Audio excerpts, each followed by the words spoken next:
اعوذ باللہ من الشیطان الرجیم، بسم اللہ الرحمن الرحیم۔ شروع اللہ کے نام سے جو بہت مہربان اور نہایت رحم کرنے والا ہے۔ سامعین، آج میں اپنے سننے اور جاننے والوں کے لیے بہت ہی خاص اور مجرب وظیفہ شیئر کرنے جا رہی ہوں۔ پیارے بہن بھائیوں، ماہ سفر مظفر کے بابرکت مہینے میں جتنی بھی دعائیں، جتنی بھی عبادات کی جائیں کم ہیں۔ اس ماہ میں وظیفے کرنا، قرآن پاک کی تلاوت اور نوافل ادا کرنا بہت ہی سنت اور ثواب والا کام ہے۔ پیارے بہن بھائیوں، اللہ تعالیٰ نے ہر ماہ کی اپنی اپنی فضیلت اور برکات رکھی ہیں۔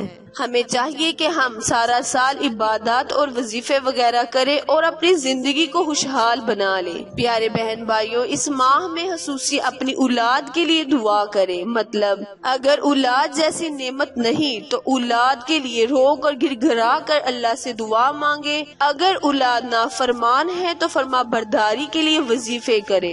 اگر اولاد کسی پریشانی میں مبتلا ہے تو اس کے اچھے نصیب کے لیے دعا کرے۔ الغرض جو بھی آپ کی مشکلیں پریشانیاں ہیں، اس ماہ میں اللہ تعالیٰ سے اللہ کے محبوب کا وسیلہ مانگے، ان کی آل کا صدقہ مانگے۔ انشاءاللہ اللہ رب العزت سے جو مانگیں گے اللہ تعالیٰ آپ کو ضرور عطا کرے گا، بشرطیہ کہ آپ کا ایمان اور یقین پکا ہونا چاہیے۔ پیارے بہن بھائیو، آج کا وظیفہ بھی میں آپ کو اولاد کی فرما برداری کے حوالے سے ہی بتاؤں گی۔ پیارے بہن بھائیو، اگر اولاد جیسی نعمت ہمارے پاس ہو تو زندگی بہت ہی حسین اور خوبصورت نظر آتی ہے۔ اگر وہی اولاد نافرمان بن جائے تو زندگی عذاب بن جاتی ہے، زندگی میں مشکلیں ہی مشکلیں اور پریشانیاں پیدا ہو جاتی ہیں۔ تو آج کا وظیفہ بھی میں ان اپنے بہن بھائیوں کے لیے ہے جن کی اولاد نافرمان ہو چکی ہے، جو ماں باپ کی تو بات نہیں مانتے اور ماں باپ چاہتے ہیں کہ ان کی اولاد ان کی فرما بردار بن جائے،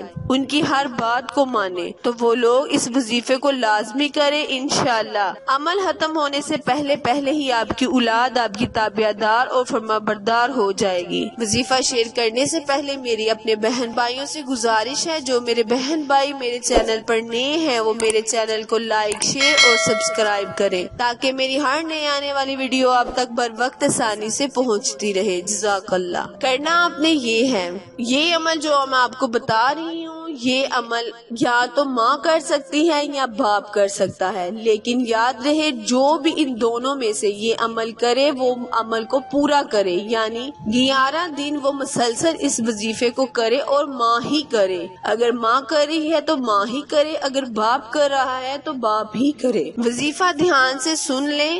کرنا آپ نے یہ ہے کہ تھوڑی سی چینی لینی ہے اور پوری رات یا پورے دن کسی بھی وقت آپ یہ عمل کر سکتے ہیں۔ سب سے پہلے آپ نے آقا دو جہاں حضرت محمد صلی اللہ علیہ وآلہ وسلم پر درود ابراہیم کا تحفہ پیش کرنا ہے۔ یاد رہے، درود ابراہیم اس لیے بتایا جاتا ہے کیونکہ اس کے بنا کوئی بھی دعا قبول نہیں ہوتی اور اس کو پڑھنے سے دعا کی قبولیت میں کوئی شک نہیں رہتا۔ اسی لیے درود ابراہیم کو 3 مرتبہ پڑھنا ہے اور پھر سورہ کوثر کو 500 مرتبہ پڑھنا ہے۔ سورہ کوثر کی تلاوت 500 مرتبہ کرنی ہے اور پھر 3 دفعہ آخر میں درود ابراہیم پڑھ کر چینی پر پھونک مار دے۔ دم کی ہوئی چینی آپ اپنے بچے کو دودھ، چائے یا جوس میں حل کر کے دے دے۔ انشاءاللہ یہ وظیفہ آپ 11 دن کریں۔ انشاءاللہ اللہ تبارک تعالی اس وظیفے کی برکت سے، اس سورہ کوثر کی برکت اور فضیلت کے صدقے آپ کی